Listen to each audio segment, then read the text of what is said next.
আসসালামু আলাইকুম। আশা করি সবাই ভালো আছেন। তো আজকে আমরা দেখব কিভাবে ব্যাকগ্রাউন্ড তৈরি করতে হয়। আমার স্ক্রিনে একটা ব্যাকগ্রাউন্ড দেখতে পাচ্ছেন। এই সমস্ত ব্যাকগ্রাউন্ডগুলো কিন্তু Shutterstock বলেন, Adobe Stock এ বলেন, ভালো একটা চাহিদা আছে। এই সমস্ত ব্যাকগ্রাউন্ড যদি আপনারা বিভিন্ন কালারের, বিভিন্ন ভেরিয়েন্টের ব্যাকগ্রাউন্ডগুলো আপলোড করতে পারেন, তাহলে ভালো একটা সেল পাওয়ার সম্ভাবনা আছে। কারণ এগুলো হচ্ছে গ্রেডিয়েন্ট টাইপের ব্যাকগ্রাউন্ড। এবং ব্যাকগ্রাউন্ড আসলে অনেক টাইপের হয়। আমরা এখন পার্ট বাই পার্ট কিছু ব্যাকগ্রাউন্ড কিভাবে আমরা ম্যানুয়ালি করতে হয়, অটোমেশনের মাধ্যমে কিভাবে করতে হয়, ওগুলো আমরা দেখব। তো চলুন কথা না বাড়িয়ে দেখি এগুলো কিভাবে আমরা তৈরি করতে হয় খুব ইজিলি এবং সিম্পল ভাবে। তো আমি চলে যাব Adobe Illustrator এ। Adobe Illustrator যাওয়ার পর আমি একটা আউটপুট নিয়ে নিব। আপনারা যে কোনো সাইজের আউটপুট নিতে পারেন। আমি সম্ভবত ৬০০০ বাই ৪০০০ ই নেই। আপনারা চাইলে এটাও নিতে পারেন। ৬০০০ বাই ৪০০০ পিক্সেল নিলাম, নেওয়ার পর আমি একটা আউটপুট তৈরি করলাম। তো আউটপুটটা নেওয়ার পরে আমি নতুন একটা শেপ নিয়ে নিব। এখান থেকে একটা শেপটা নেওয়ার পরে মানে রেক্টাঙ্গেল শেপ নিব। এটাকে আমি সেম সাইজ দিয়ে দিব, ৬০০০ বাই ৪০০০।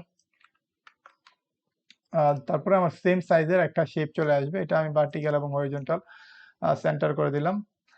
এবং এখান থেকে একটা জিনিস করে নিতে হবে, আপনাকে যে স্টকটা আছে এই স্টকটা নান করে দিতে হবে, শুধু আমরা ফিল কালারটা রাখবো। তো আমি চাইলে এখানে একটা কালার দিতে পারি। আমি এখানে একটা কালার দিয়ে দিই। অথবা আপনারা সেম কালারটা রাখতে পারেন বা অন্য কোনো কালার রাখতে পারেন, কোনো সমস্যা নাই।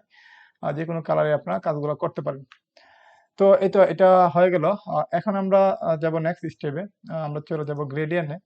তো এখান থেকে গ্রেডিয়েন্টে চলে যাবো। যদি এখানে গ্রেডিয়েন্ট না থাকে আপনার, এখান থেকে উইন্ডো থেকে গ্রেডিয়েন্টটা আপনারা নিয়ে নিতে পারেন। এই যেখানে এখানে গ্রেডিয়েন্টে ক্লিক করলে অথবা কন্ট্রোল এফ, তারপরে এখানে গ্রেডিয়েন্টটা চলে আসবে। তো গ্রেডিয়েন্টের অনেক ধরনের টাইপ আছে, ভেরিয়েন্ট আছে, যে কোনো ভেরিয়েন্টই আপনারা নিতে পারেন। অথবা এখানে যে ভেরিয়েন্টে আপনারা কাজ করতে চান ওই রকম ভেরিয়েন্ট নিয়ে কাজ করতে পারেন। অথবা আপনারা যদি আরো স্টাইল চান বা আরো ভিন্ন ধরনের স্টাইল বা বিভিন্ন ধরনের যে গ্রেডিয়েন্ট কালারগুলো নিতে চান, এখান থেকে নিতে পারেন। বিভিন্ন ধরনের ওয়েবসাইট আছে, ওই সমস্ত ওয়েবসাইট থেকে গ্রেডিয়েন্টের প্যাটার্ন গুলো নিতে পারেন, আপনি যে টাইপের গ্রেডিয়েন্ট চান আর কি। তো আমি এখান থেকে একটা কালার নিলাম। নেওয়ার পরে আমি চলে যাবো ইলাস্ট্রেটরে। তো এখানে আমি একটু দিই, কালারগুলো একটু চেঞ্জ করে দিই। দেখেন আমার গ্রেডিয়েন্ট গুলো চলে আসছে। আপনি যে কালার ইচ্ছা সে কালার নিতে পারেন। এখানে এগুলো ক্লিক করলে কপি হয়ে যায়, এরকম অনেক ওয়েবসাইট আছে আর কি। তো আমি আরেকটা কালার দিয়ে এখানে দিয়ে এন্টার দিলাম। দেখেন আমাকে ৪-৫টা কালার আমাকে দিয়ে দিছে। আপনি আপনার মতো করে বিভিন্ন ধরনের কালার চুজ করতে পারেন এখান থেকে। মেইন কথা হচ্ছে ডিজাইন আপনার সুন্দর হবে কালার চুজিং এর উপর। আপনি কি কালার নিয়ে কাজ করতেছেন, কোন টাইপের কালার আপনি দিচ্ছেন, ওইটার উপরে আপনার ডিজাইনগুলো কোয়ালিটি আসবে আর কি। যাই হোক, আমি ২টা কালার এখানে দিয়ে দিলাম। আপনি চাইলে মাল্টিপল কালার ইউজ করতে পারেন, যে যে কালার নিয়ে পছন্দ আর কি। এই কালারগুলো নিয়ে আপনার গ্রেডিয়েন্ট শিপ তৈরি করতে পারেন। তো আমি এখানে দিলাম ৪-৫টা কালার আমি দিয়ে দিলাম। আমি আরেকটা কালার নিয়ে নিই এখান থেকে।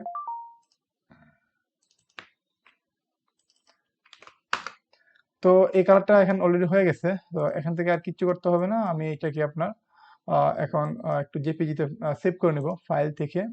আমি এক্সপোর্টে যাব, এক্সপোর্ট এস। তারপর হচ্ছে এখানে পিএনজি ফরম্যাটটা আমি নিব, পিএনজি ফরম্যাট। নেওয়ার পর আমি একটা নাম দিয়ে দিই, ওকে, ব্যাকগ্রাউন্ড। ব্যাকগ্রাউন্ড নাম দিয়ে দিলাম। তারপর এক্সপোর্ট, লাইভ ফোল্ডারের মধ্যে আমি এক্সপোর্ট করব। রেজুলেশন দিয়ে দিব ৩০০ পিপিআই।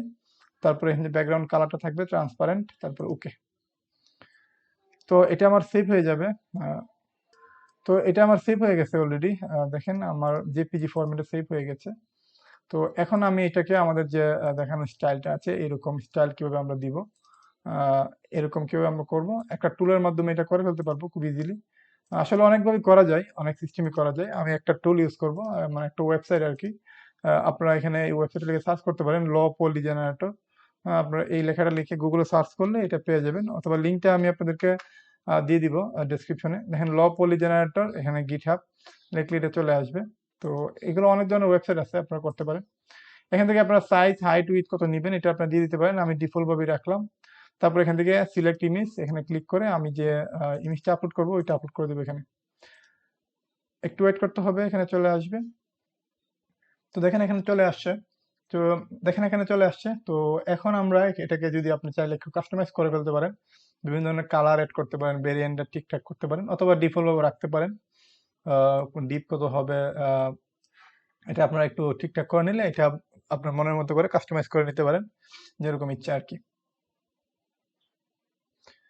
তো এখন একটু হালকা কাস্টমাইজ করার পর এরকম দেখাচ্ছে, হ্যাঁ সব ঠিকঠাক আছে। এখন আমি এখান থেকে ডাউনলোড করে নেব পিএনজি ফরম্যাটে।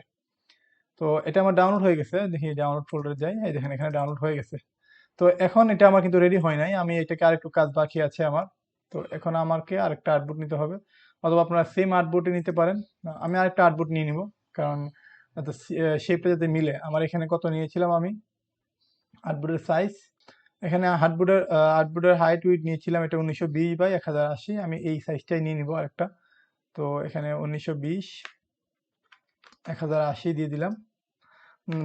দেওয়ার পরে নতুন একটা আর্টবোর্ড হয়ে গেল। তখন আমি এখান থেকে ফাইলে যাব, ফাইল থেকে প্লেস।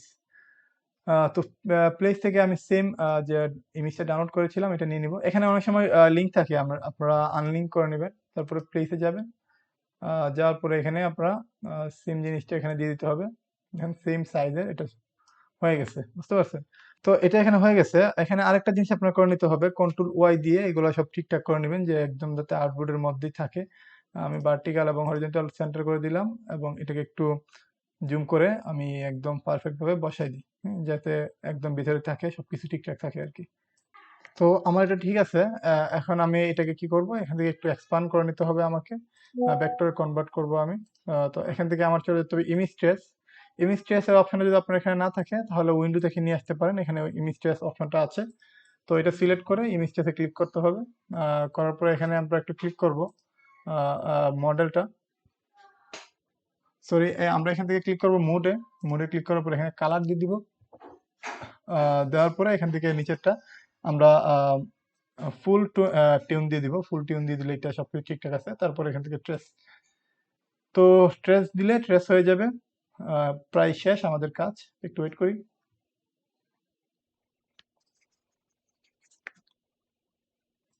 তো ট্রেসে দেওয়ার পরে তারপরে এখান থেকে আমরা অবজেক্টে যাব, দেওয়ার পরে এক্সপান্ড করে নিব। তো ওকে, তো এই দেখেন এক্সপান্ড করে নেওয়ার পরে আমার এটা অলরেডি হয়ে গেছে, সবকিছু ঠিকঠাক আছে। দেখেন আমি একটু আনগ্রুপ করি, আনগ্রুপ করলে এটা সব শেপটা আলাদা হয়ে গেছে, এবং এখান থেকে একটু আনগ্রুপ করলে আপনারা প্রত্যেকটা আলাদা আলাদা শেপ পেয়ে যাবেন, এবং এটা ভেক্টরে কনভার্ট হয়ে গেছে। তো এটা আমাদের কাজের জন্য রেডি এখন। তো আমি এখন ভার্টিক্যাল এবং হরিজন্টাল সেন্টার করে নিলাম, নেওয়ার পর এখন এটা আমি মাইক্রোসফট সাইটে আপলোড করতে পারবো। এবং এটা কিভাবে আপলোড করব, তো আমি এখান থেকে এক্সপোর্ট করে নেব। প্রথমে একটা জেপিজি আকারে নিয়ে নিই, তারপর আমরা ইপিএস ফরম্যাটে নিব। প্রথমে একটা জেপিজি নিয়ে নিই। তো এখান থেকে জেপিজি এক্সপোর্ট, নামটা দিয়ে দিই একটু,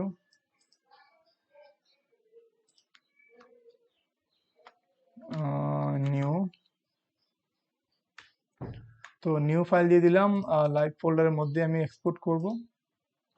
তো 8 জিবি এবং কোয়ালিটি 10 দিয়ে দিলাম ম্যাক্সিমাম। আপনারা হয়তো বা কম বেশি রাখতে পারেন, কোনো সমস্যা হবে না।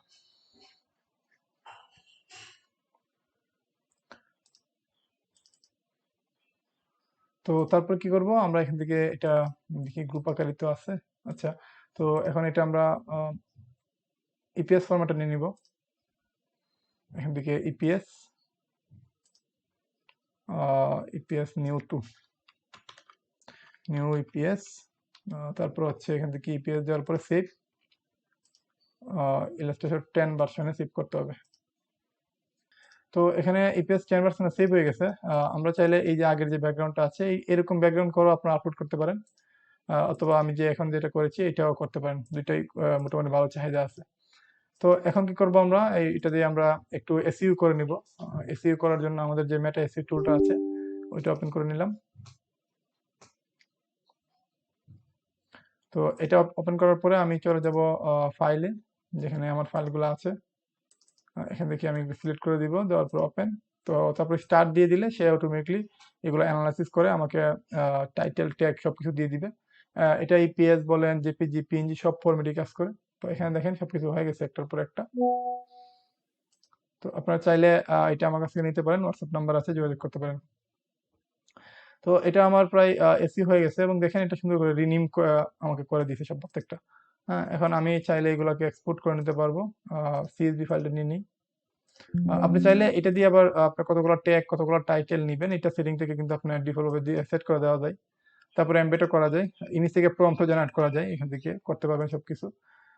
আরো কিছু অ্যাডভান্স ফিচার আমি নিয়ে আসতেছি এটার মধ্যে, নেক্সট ক্লাস হয়তো দেখতে পারবেন। তো এটা আমার হয়ে গেছে। এখন আমি মাইক্রোস্টক সাইটে এটা আপলোড করে দিব। আমি একসাথে Shutterstock, Adobe Stock সবগুলোতে আপলোড করব। আমি একটু আপলোড করে দেই।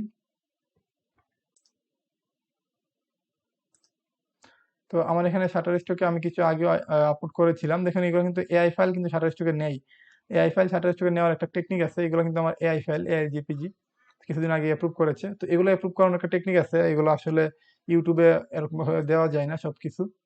তো এগুলা নিয়ে আপনারা যদি বিস্তারিত জানতে চান তাহলে আমাদের যে লাইভ কোর্সটা আছে ওই কোর্সে জয়েন হয়ে নিতে পারেন। আমাদের প্রত্যেক মাসে একটা করে ব্যাচ চালু হয়। আলহামদুলিল্লাহ ৬টা ব্যাচ অলরেডি কমপ্লিট হয়েছে। এই পর্যন্ত ৫০০-র উপরে আমরা ট্রেনিং দিয়েছি। ভালো একটা ফিডব্যাকও পাচ্ছি। তাছাড়া আপনারা আমাদের ফেসবুক যে গ্রুপটা আছে পাবলিক গ্রুপ ওইখানে জয়েন হয়ে নিতে পারেন। এখানে অনেক বড় বড় ফ্রিল্যান্সারও আছে, পাশাপাশি আমাদের স্টুডেন্টরাও আছে। তো আমাদের সবসময় লাইভ সাপোর্ট হয়, ক্লাস হয়, কার কি ইনকাম না হচ্ছে সবকিছু এখানে শেয়ার করা হয়। আপনারা অনেক টিপসও পাবেন, হেল্পও পাবেন ইনশাআল্লাহ। এই গ্রুপে জয়েন হয়ে নিতে পারেন। তো দেখেন কার কি ইনকাম এটা এখানে পোস্ট করতেছে। আপনারা চাইলে আমাদের স্টুডেন্ট যারা আছে তাদের সঙ্গে এখান থেকে কথা বলে নিতে পারেন যে আসলে আমাদের সাপোর্ট বলেন, টেকনিক গুলা কিরকম বলেন, সবকিছু এখানে পেয়ে যাবেন ইনশাআল্লাহ। তো এখানে দেখেন আমি Shutterstock-এ অলরেডি আপলোড করে দিব এগুলা। তো এখানে চলে আসছে Shutterstock-এ। এখন আপনি এটাকে একটু এসইও করে আপলোড করে দিলেই হয়ে যাবে। পাশাপাশি হচ্ছে আমার Adobe Stock-এ চলে আসছে। যাই হোক এই হচ্ছে আজকের ভিডিও। আপনাদের যদি ভিডিওটা ভালো লাগে লাইক, কমেন্ট, সাবস্ক্রাইব করতে পারেন। আমরা লাস্ট কয়েকদিনে এখন আরো কিছু ইন্টারেস্টিং ব্যাকগ্রাউন্ড নিয়ে আমরা কাজ দেখব। কিভাবে আমরা কাজ করতে পারি। আমি চেষ্টা করব আরো কিছু ইউনিক এবং ইজি টাইপের যে ব্যাকগ্রাউন্ড গুলো আছে এগুলা খুব ইজিলি কিভাবে করা যায় ওগুলো নিয়ে ভিডিও দেওয়ার। যাই হোক আপনারা যদি আমাদের টুল এবং কোর্সে ভর্তি হতে চান বিস্তারিত জানতে আমাদের সঙ্গে হোয়াটসঅ্যাপে যোগাযোগ করতে পারেন অথবা আমাদের ওয়েবসাইটটা আছে ওয়েবসাইটে ফলো করতে পারেন। আর ভিডিওটা কেমন লাগলো অবশ্যই কমেন্টে জানাবেন। ধন্যবাদ সবাইকে।